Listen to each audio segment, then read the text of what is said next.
As a newly qualified nurse, Katy Matthews spent up to 13 hours a day on the COVID front line. But unknown to her, tragically her soldier husband Mitchell was losing his battle with mental illness. The 24-year-old rifleman was found dead in a suspected suicide a few weeks after a pal in the same regiment took his own life. Today his widow, left to raise their 5-year-old daughter, says the army needs a radical rethink on welfare. Katy, 26, said, "To the army, Mitchell was just another soldier, but to us, he was our world. He was my husband and her daddy. Our world has just exploded. I have received a lot of support from the army as a widow. I just wished it was there when Mitchell was alive. He gave everything for his job, but instead of supporting Mitchell when he was struggling, the army made his life very difficult."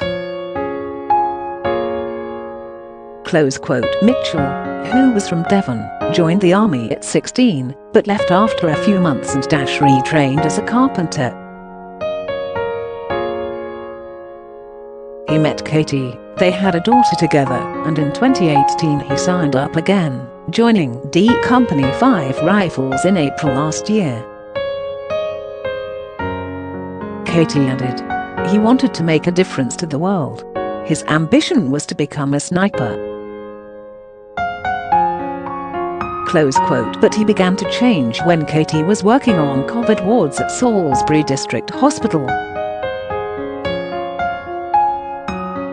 "I was a newly qualified nurse thrown onto the front line, and it was incredibly hard but rewarding work," she said.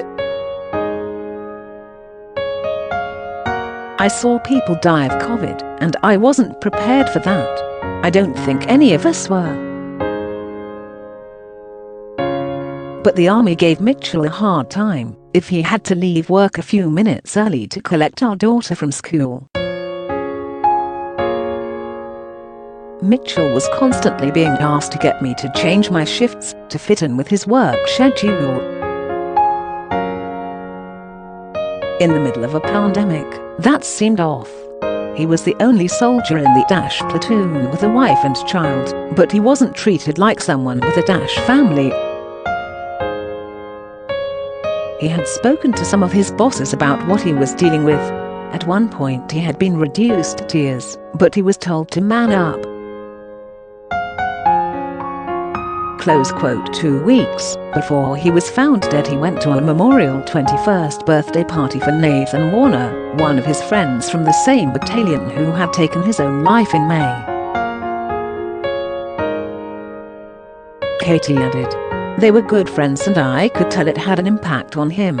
I asked him if he had ever felt suicidal.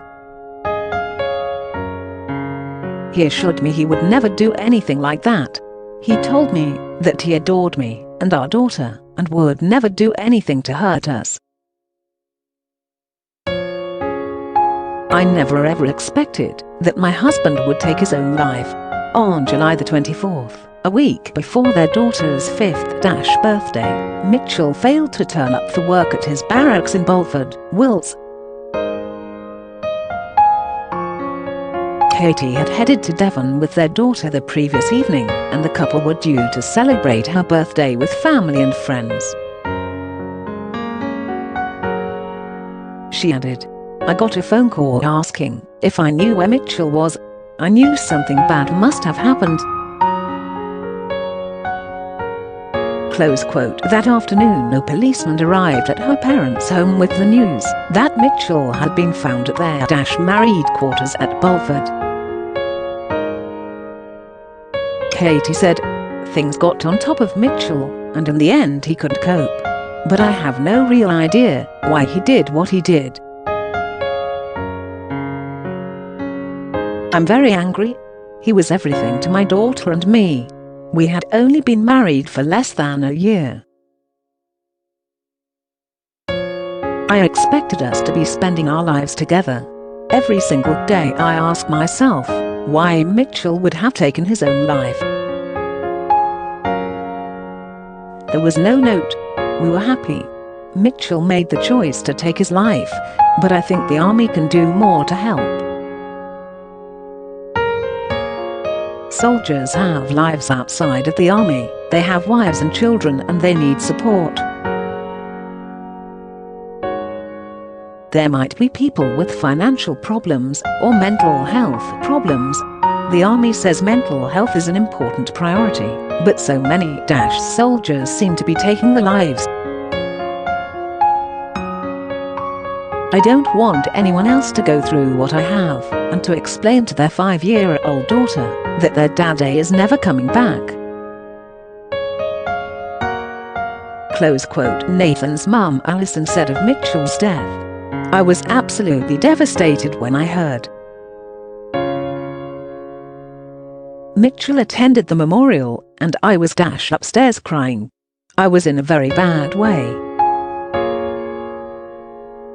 I didn't know him, but he came to the doorway and asked me if I was okay. He was very gentle and very concerned. He then said how sad he was that I was having to go through this. The army treats these deaths as if they are not connected. How can they not be when you have two boys who were mates in the same company of the same regiment taking their lives within weeks of each other? It is a massive failure of a duty of care. The army really needs to start addressing the problem of suicide within its ranks. It is nothing short of a disgrace. An army spokesman said, "Rifleman Mitchell Matthews' death was a tragedy, and our thoughts remain with his family and friends at this difficult time. We strive to be a modern employer, and the army takes the health and well-being of its personnel very seriously and provides a wide range of support from flexible working to mental health services."